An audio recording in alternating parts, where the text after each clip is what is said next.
In terms of just entrepreneurship and media careers, I'd say you got to take that first step. Don't be scared. Don't be scared to ask questions to people who are in positions you want to be in. Don't be Mhm, scared to offer services for free. That's a great first step to build a portfolio. mhm. So I think that's super important. I'd encourage people to take that first step.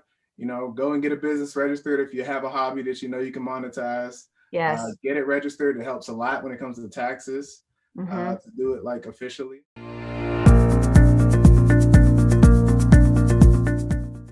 Hi, this is Shay Murtaugh, founder and president of Hoffman Murtaugh, and you're tuned in to the HMDL podcast, where we discuss all the tools, tips, and firsthand experience to growing yourself professionally and personally. We're excited to be joined today by Rick Southers, who is the owner and chief photographer at On the Run Images. Thank you for joining us today and joining our HMDL podcast. Welcome, Rick. Thanks for having me. And first of all, I just wanted to understand a little bit, looking at your social media channels and looking at your website. I mean, you live this dream life. I mean, being able to travel, and I saw you with a camel. I thought that, I'm like, that must have been fun. But just seeing all the different places you've been. And I'm just curious, like, how did you set that up for yourself? To be able to live a dream of traveling and working at the same time, that would be anybody's dream. So tell us a little bit about how you entered into that and how you got to be in the job you're in right now with your company. Sure. So it was very much like a snowball effect. It started out with me really just taking trips for leisure with friends. I did a little bit of solo travel overseas and really fell in love with that. And it was actually my mom who bought me a camera because I was going on all these trips and not taking any pictures. So she was What? like, "Oh, where'd you go? What'd you do?" And I didn't have anything to show for it. Mm-hmm. So she bought me a camera for Christmas one year. And that was when I really started posting like my travels to social media and whatnot. Because this was kind of before, iPhones had great cameras. Yeah. Was this even while you were in college or high school, or when did Yeah, you start doing that? this was right toward the end of college. Okay. Yeah, right after college, I actually started out taking a few cruises with my friends, like through the Caribbean, and that was my first time actually leaving the country. And then from there, it kind of just took off, and I did like a solo trip to Italy, and a few other things, but it didn't evolve into a career for some years later, when I was, posting all these cool travels and things to social media, and my friends started reaching out to me like, "Hey, can you take pictures at my event?" Mm-hmm. So things like that, and then eventually it turned into a hobby, which turned into like a side hustle. I found some really good mentors. I was on YouTube day and night learning, perfecting my That's craft. that's great that you even say that. I mean, a lot of Yeah, this stuff is self-taught. yeah, Being able to very create a much. career for yourself, just going out there and learning. And so, Absolutely. and I No, saw you it's good started your stuff. company in 2018 in January, is where you say that you started. Is that correct? Yep, that's correct. That's when I made it official. I was doing some jobs here and there before that, but that's when I actually went and got it incorporated with the state and Mhm. started taking Was it that a serious. hard process? It wasn't. I know the answer, but just thought for our listeners. Right. It's not as daunting as people think. There's plenty of websites where you can get it done in like 10 minutes. You're just really just putting in a bunch of personal information, name, address, those Yeah, types and of if you things. want to be like me, you just hire that lawyer to just do it for you. That. Yep. There you go. Just to make it really, easy and set up your taxes and everything. But Right. no, that's great. I mean, I think a lot of people are afraid to take that leap and jump into it. It's great to hear that you did that. So Yep. so tell me, since COVID, I mean, COVID has completely shut down travel. So tell us what it's been like over the last year for you and your It business. has been extremely tough. Events, all of it, right? It shut Yeah, down everything. So tell us, how's the year been? it was like a hard stop at first, like everything completely shut down. Last summer I had a bunch of travel booked to Africa, to South America, to Asia, and all of those trips were just canceled all of a sudden. So I'm like, okay, I have nothing going on all summer. Like I got to figure it out. I had But a lot like of an weddings. entrepreneur, did you recreate yourself at that moment and pivot and try That's to find exactly what other I had to ways do. to, move Yep. forward? But yeah, what did you do? So after I realized that things probably weren't going to pick back up anytime soon, I did kind of take a little bit of a pivot. Thankfully, I have a pretty big social media profile, so I leaned into working with brands for collaborations like that. And toward the end of the year, I think is when I took my first trip again. So I didn't take a trip in between March and October, which is like Mhm. probably the longest span I've ever went Yeah. without Yeah. taking a trip out of the country. Yeah. Yeah. And so are things back to 100% right now? Or are they still like the way our state is where it's like things are 70%? So what's it like now? Are you back to 100% business? I wouldn't say it's 100%. It's strange because it's still tough to plan things, Mhm. especially with restrictions changing in countries all the time. But I have been able to travel a little bit. This past month, I was able to do a job in Jamaica, and another job in the Bahamas, within like the past 30 days, which was great. They're super COVID cautious. You know, everybody's got to wear masks. You got to get tested to go in and out of the country. But people are kind of starting to travel again, so that helps me business wise a lot. Great, great. So, I read that you come from a lineage of entrepreneurs. I guess there were a lot of people in your family that Oh, have, yeah. maybe showed you the way. But tell us a little bit, like what made you want to become one? Because just because your family was a group of entrepreneurs, not everybody has what it takes or has what you need to do to be able to become one. So what led you there? Right. So I think having family who done it first was a big help. My dad's family is almost exclusively entrepreneurs. That's My awesome. dad runs a catering business and a restaurant. Here in I have, Pittsburgh yeah, or yep, in the Hill okay, District. great. What's the Yep. name? Give a shout out. What's the name of the catering business? It's called Shenley Heights. Yep. Okay, But great. everybody knows it as Rick's. We have the same name. Okay. Okay, Yep. great. Yep. Great. So So you started just watching your father and yeah, and, my and dad and my uncles all do their own things. Uncle has a theater company. My other uncle has a cleaning business, and I've kind of always known that I wanted to work for myself. Mhm. And I think it was actually my last job that kind of opened that door, ironically, because Yeah, that can happen. yeah, yeah, Sometimes a job will push you right into your own business, which is kind of was what happened to me.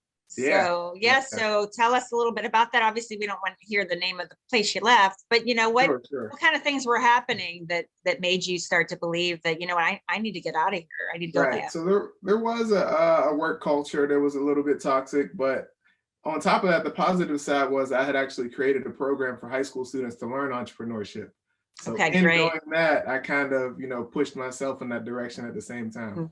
Yeah. And so, I see that you've been to over 30 countries, right? Yeah. So give us your top three countries, if you can think of them at your Ooh, okay. top of your head. Okay. And Top tell us three. why. We'd love to hear why, you picked maybe pick a country that you never even thought you would love as much as you love too. I think that's Right, right, interesting. right. Top would definitely be South Africa. Okay. For one, it holds a special place to me because that was my first time going to Africa. Hmm. And kind of reestablishing that connection, being an African American, Hmm. was really, really cool. And it's also beautiful. It's probably one of the most visually stunning places I've ever been because Okay. it's on the coast. It's like steep cliffs and there's mountains in the backdrop. And then the city of Cape Town is kind of in this little bowl. And it's really like a posh, like beach town.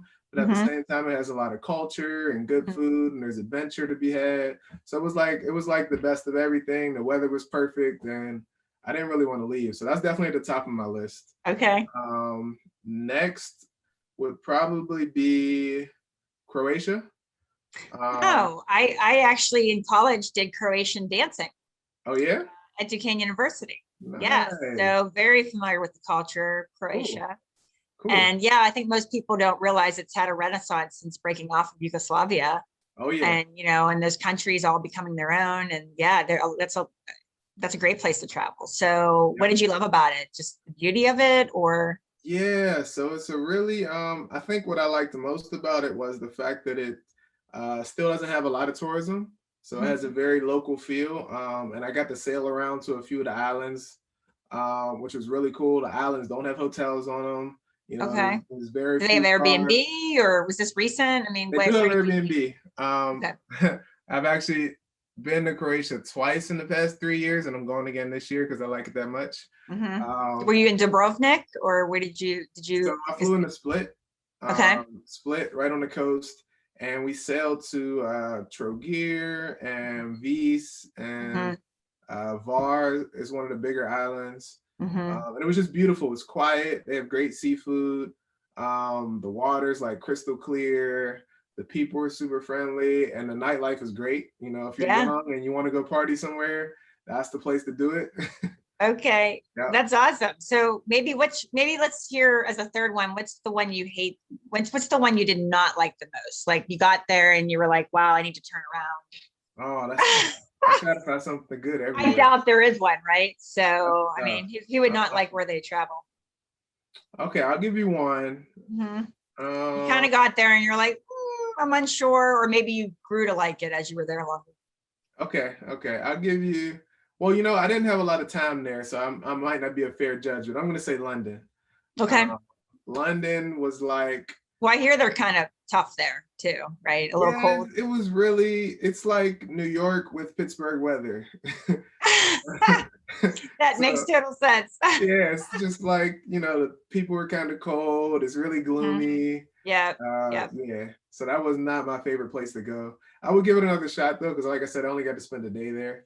Yeah. Um, Were but you just I had to like, pick did you just one. spend a day there because you were in a different country and just, hit the rail and went Yeah, it was a over? layover. It was like a Oh, okay. 24-hour layover before I went to. I think I was on the way to Cape Town actually. Yeah. Yeah. Yeah.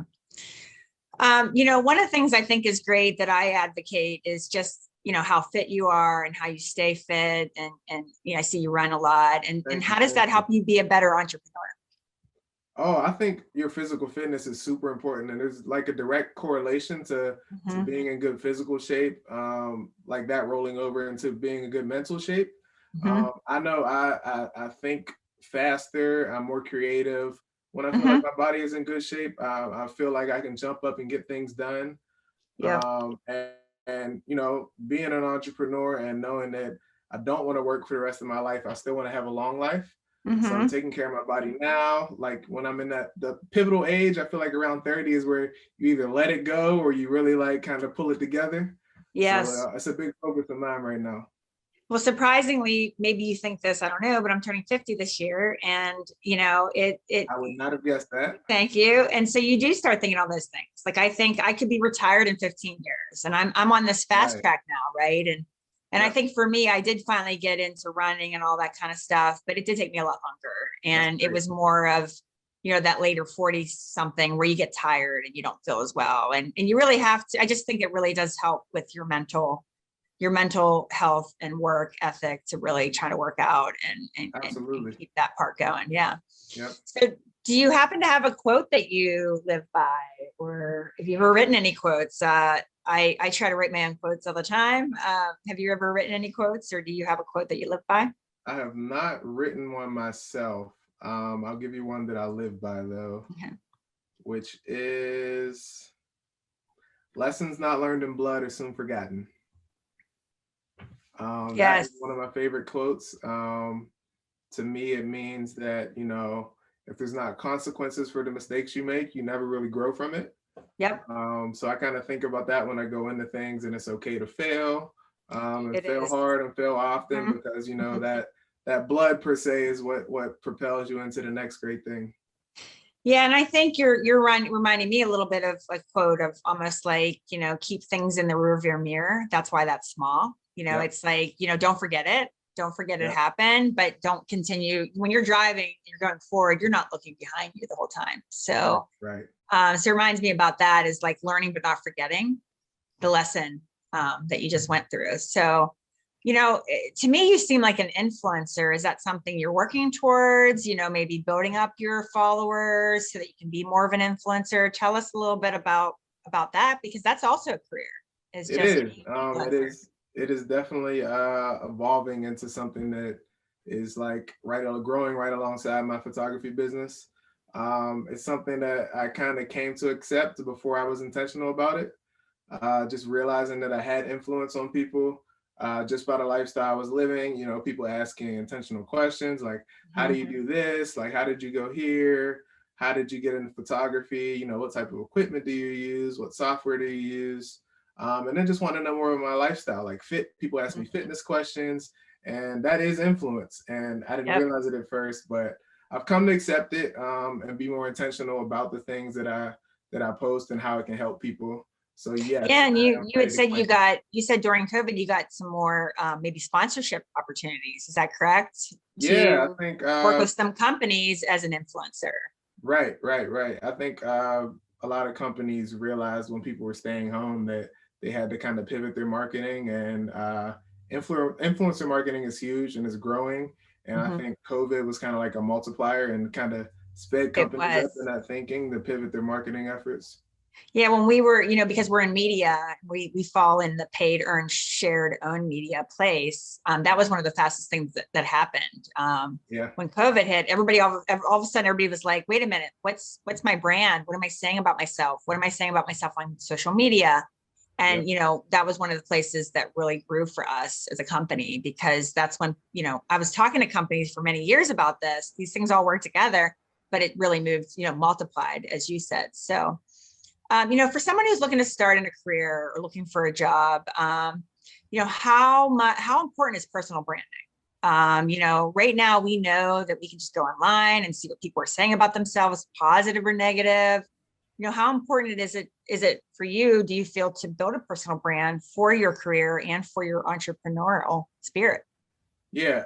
It's huge. It's huge to identify what principles you live by, and project outwardly, and Mhm. then also make sure that the content you're putting out aligns with that, because people subconsciously pick up on your messaging, Mhm.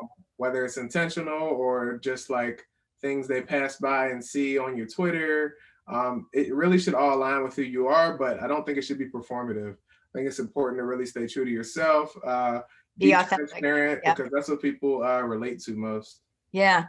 And one of the things I always say about, marketing yourself in content as a leader too is, be the leader you want to be and then market it. Right. So it doesn't matter what kind of leader that is. It's be your authentic self, be the leader you want to be, and then market yourself. Yeah. And, I Yeah. think that's what works. And you've obviously been able to do that very well with probably not even trying too hard, I'm big on the some things authenticity. come natural, right? I try. Do you have any mentors? You had said in the very beginning of our call that or podcast that you do have mentors, but tell us about how they've helped you. Sure. I think I have mentors personally and in business, and there's a lot of overlaps between those, of course. But I think they've helped me in the early on, without even knowing it. Me kind of just watching how they moved and the things they did and how they went about it. And it Mm-hmm. took for me to get a little bit older until I was ready to ask questions. Mm-hmm. Say, can I shadow you, or can you show me how you got there, or how did you get this opportunity? So for me, it's about community building, and then being intentional about learning from those people in your community, and not being afraid to speak up in areas where I'm lacking and I know somebody else is better at something. So it's definitely nice to have people in positions that I want to get to, and I've Mm-hmm. been blessed to have a lot of people in my life that are in positions that I'm still striving for, and that helps a lot. Yeah, sometimes, we tell, I get asked all the time from recent college grads, like, I don't have anything on my resume. How do I get into the business? And sometimes I've said, hey, call up a friend's business, or call up somebody that maybe your parents have a friend that owns a business, and offer your free Yeah, marketing time. Have there you you ever go. done that? Have you ever done that? Have you ever offered some free work just to break into the business? Absolutely, yeah. I've offered free work to friends, to friends of To the build a family. portfolio, right? To build a portfolio in filming Oh and yeah, absolutely. That's a yeah. great way to get into things, and I think that kind of segues into how I got some of my very first brand collaborations as an influencer, and also some of my very first clients in photography was just offering my services for free. Perfect example. One of the very first hotels I did a campaign for in the Dominican Republic. I just shot an email to the marketing director. Actually, I think I sent a DM first Mm-hmm. to the hotel page on Instagram, and they sent me an email address, and I just sent a cold email like, I'm coming to the Dominican Republic. I was going Would love anyway, to. Yeah, and I you was would like, I love would love to to, take some photos, right? Mm-hmm. exactly photograph your resort, just to help your marketing efforts. And they were all for it. They welcomed me with open arms. They greeted me with food. They gave me a free room. It was a See, like great experience. you ended up not doing it for free, right? Right. And all I had to do was ask. Yeah, and I think that that's a little, I just feel like sometimes little people that are just graduating, or sometimes people think they shouldn't work for free. But if you're just trying to start out, sometimes that's how you get your foot in the door. I just think Right. it's a really important part of, hey, if I don't have a job, I can't get a job, I'm going to make one, right? There you go. We've seen people do that too, and they make a job for themselves. So, All the time. so networking, obviously I met you through somebody else. How do you network? How important is that to you? I mean, for example, you just said you reached out to somebody, you probably found them on LinkedIn, a hotel, contact, or it's on their website. But tell us a little bit about how you network and why that's important to your growth. It's super important. And funny enough, I always have considered myself kind of an introvert. So, networking for me really didn't happen an intentional way, probably until after college. And when actually, I think what helped a lot was when I joined my fraternity in college. I was forced to be around people from a lot of different age groups and backgrounds, but we all had similar experiences and we were able to bond over that. So that kind of opened the door to me having those uncomfortable conversations. So that now it's something that I pride myself on being good at, and realizing the value in who you know is super important. And the 6 degrees of separation is real. For somebody you want to speak to, there's probably somebody that you know that knows somebody that knows them. Yep. I tell people all the time, go on my LinkedIn contacts. If there's somebody you want to meet, right, and I know you very well, just go on there and let me introduce you. You talked about your fraternity, and, I was in a sorority at my college, and at the time, I wouldn't say it was a big impact on my life, because I was also on a scholarship and had to travel around the country doing shows for, I told you, that Eastern European group where we did Croatian dancing. But tell me a little bit more about how, and that's interesting to hear, because, fraternities and sororities, are they on their way out, or people, do they don't like them as much? I mean, there's like sometimes there's a negative connotation to them. And so tell me, let's talk positive about why that was so important, as, maybe somebody who's getting ready to enter college, or, why you felt that was such a big part of who you are today. Absolutely. So the fraternity I joined, the Omega Psi Phi Fraternity Incorporated, is an international fraternity, and I actually have a legacy of family members who were part of this fraternity.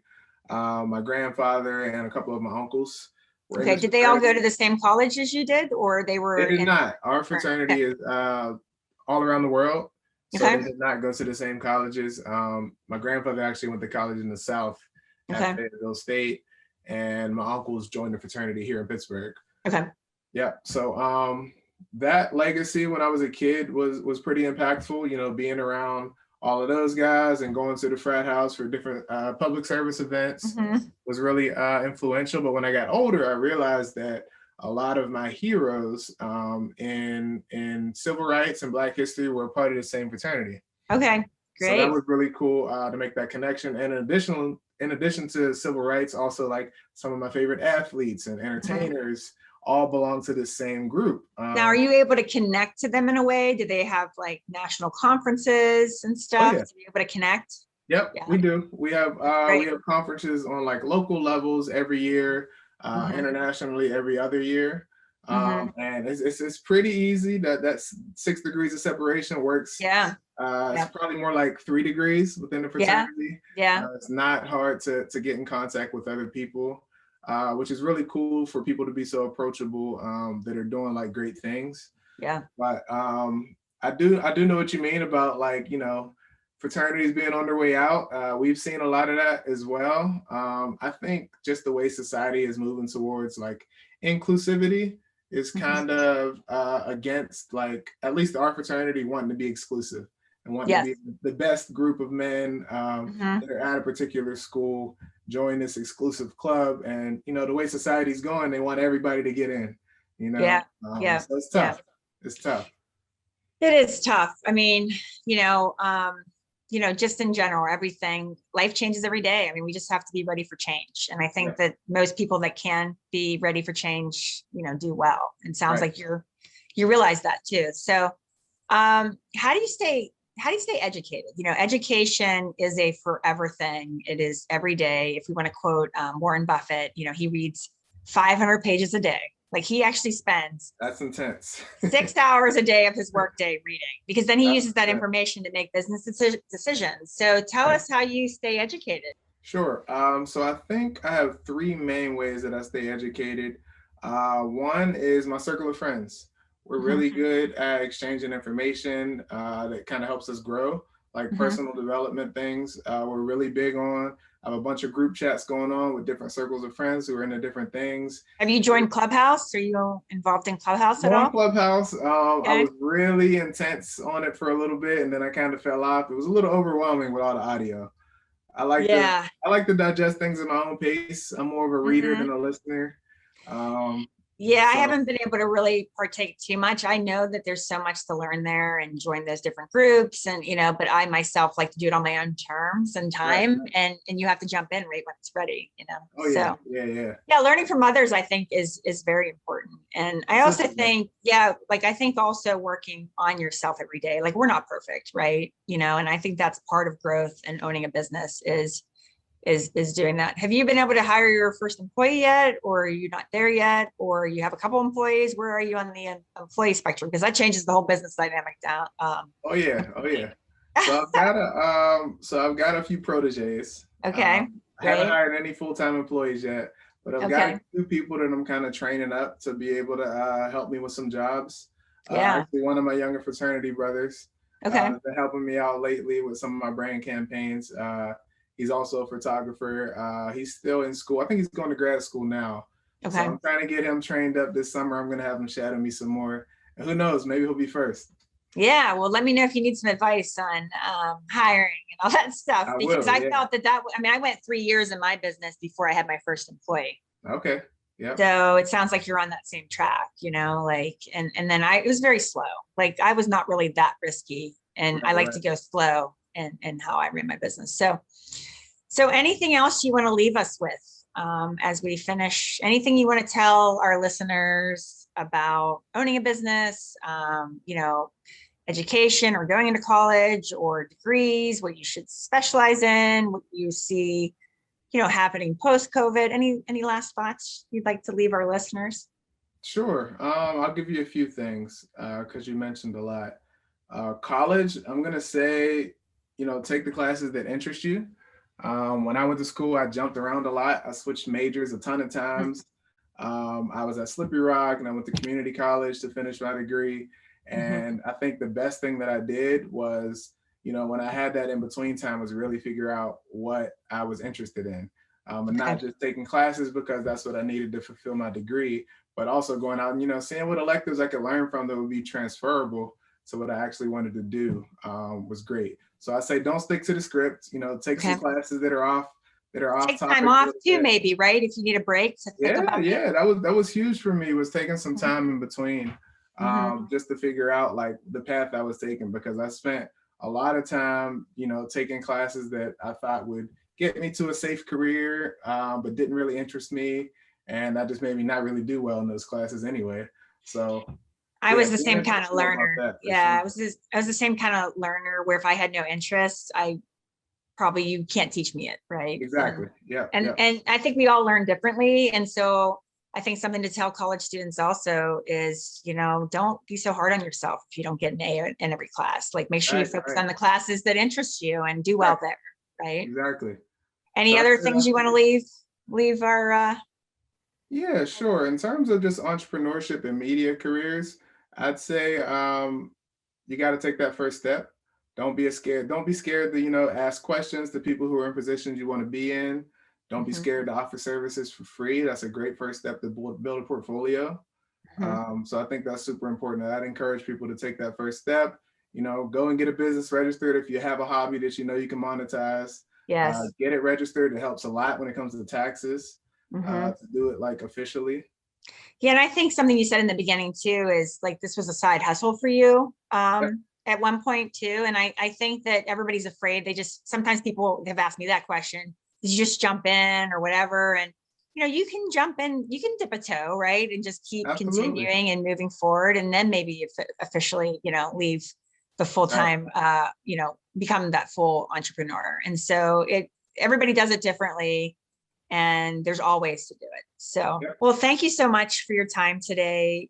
We really appreciate that you took the time to kind of help, our listeners understand what you do and how you got into owning your own business. And it sounds like you're doing really, really well. And we wish you success in the future. Thank you.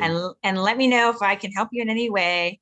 Will do. And do you want to give a shout out on any of your LinkedIn social channels? Are people allowed to reach out to you and ask questions if they'd like? Yeah, absolutely. My biggest and most active channel is Instagram. Okay. And it's at Rick_on_the_run. Super Okay. simple. So Rick, Rick would love it if you feel like you have a question. Only 2 people will ask you one, because that's usually how it works. You said nobody even asked. But yes, please feel free to reach out to Rick and ask him questions personally. And again, thank you for your time today. Thanks.